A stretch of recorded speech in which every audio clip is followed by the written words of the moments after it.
नमस्कार, आप देख रहे हैं खबर 100 में हूं आपके साथ राहुल मौर्य। आइए रुख करते हैं इस वक्त की बड़ी खबरों पर, लेकिन उससे पहले एक नजर हेडलाइंस की ओर।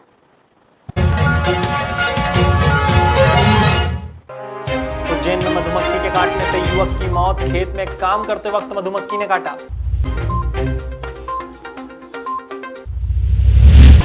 इंदौर में चुनावी हलचल हुई तेज, जैन समाज ने भरी हुंकार।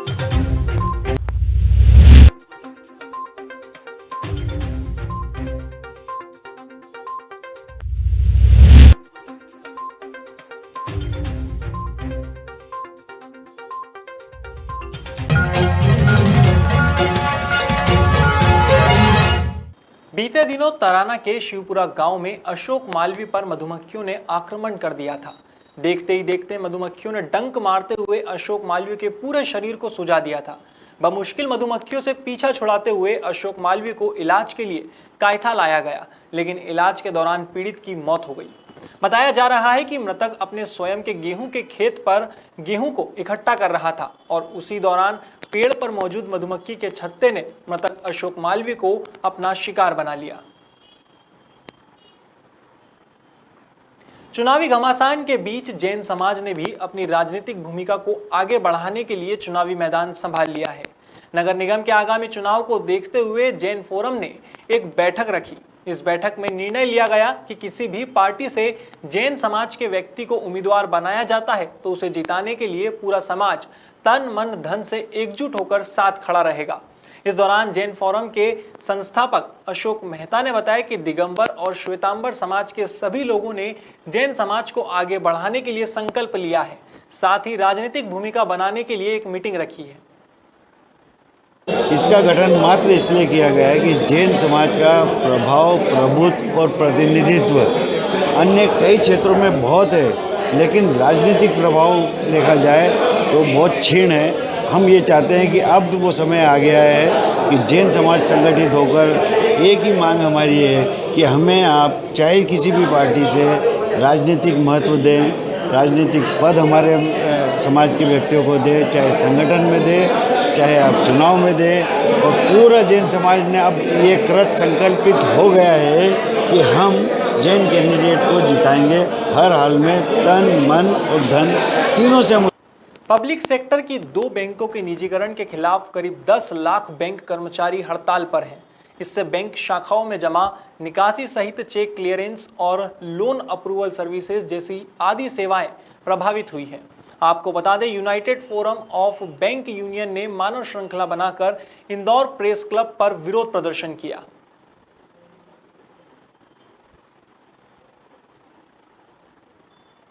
और पूरी पब्लिक को हम ये बताना चाहते हैं कि हड़ताल हमारी जो है शौक नहीं है, हमारी मजबूरी हड़ताल करने के लिए। बैंकों को जो प्राइवेटाइजेशन किया जा रहा है, इसके अंदर युवाओं का भविष्य और देश के जो नागरिक है इनका भविष्य भी सुरक्षित नहीं है। यदि बैंक प्राइवेट हो जाएंगे तो साधारण व्यक्तियों का, जिस प्रकार पहले भी बैंकों में जाना प्राइवेटाइजेशन के पहले, नेशनलाइजेशन के पहले एक साधारण व्यक्ति बैंक में नहीं जा सकता था, अभी वही पुरानी स्थिति आ जाएगी।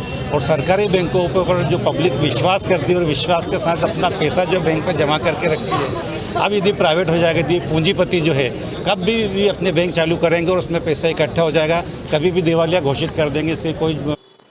मध्य प्रदेश के परिवहन मंत्री गोविंद सिंह राजपूत का बड़ा बयान सामने आया है, जिसमें मंत्री गोविंद सिंह राजपूत ने कहा है कि प्रदेश के सभी अधिकारियों के बैठक रखी जाएगी, जिसमें 2021 का लक्ष्य 2640 करोड़ रुपए का रखा गया है, जिसमें से 2407 करोड़ का राजस्व अब तक प्राप्त हुआ है।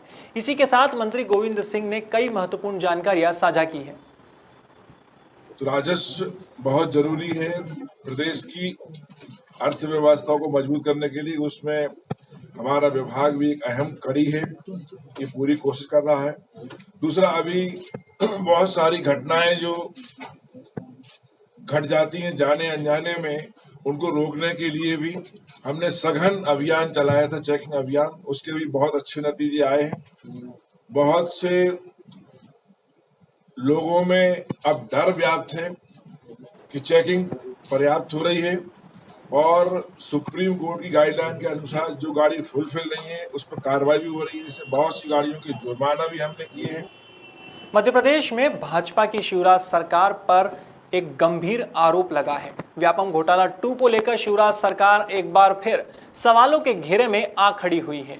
मध्य प्रदेश कृषि छात्र संगठन ने मोर्चा संभालते हुए राज्य सरकार के खिलाफ जमकर नारेबाजी करते हुए अनिश्चितकालीन हड़ताल को आगे बढ़ाया है और जेल भरो आंदोलन की नई शुरुआत करने की जानकारी साझा की है।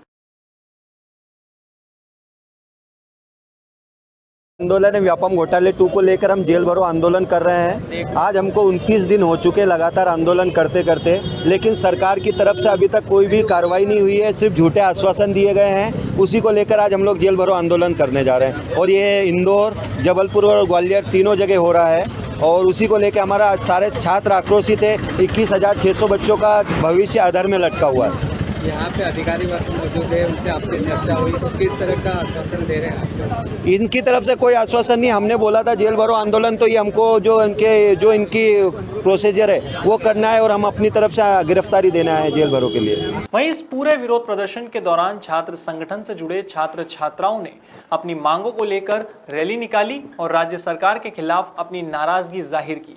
पूरे विरोध प्रदर्शन में सीएसपी आशुतोष मिश्रा ने मीडिया को बताया कि बिना अनुमति से रैली निकालने को लेकर छात्र छात्राओं की गिरफ्तारी की गई है।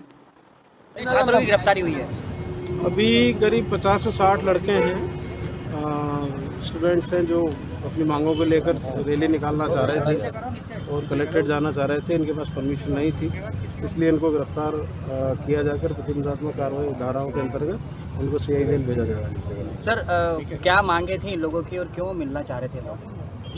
नहीं, इनकी जो मांगे हैं व्यापम को लेकर कोई मांगे थी, इस संबंध में माननीय मंत्री जी यहाँ आए थे, उन्होंने ज्ञापन दिया था। जांच गवर्नमेंट के द्वारा की जा रही है, लेकिन इनका ऐसा कहना था कि समय ज़्यादा हो गया और हमारी जांच का नतीजा नहीं आया, तो एक प्रोसेस चल रहा है। इस संबंध में इनको बताया गया कि आप जाके वहाँ बात करिए। इनको वहाँ माननीय मंत्री जी आए तो उन्होंने बुलाया भी था कि आप भोपाल आ जाइए, कि बात तो बताइए, अपना पक्ष रखिए, लेकिन ये वहाँ नहीं जाते हुए इन्होंने यहाँ किया और बिना परमिशन ये रैली निकाल रहे थे। स्पेशल की गिरफ्तारी की गई। अभी सर क्या कार्रवाई होगी सर इनके ऊपर?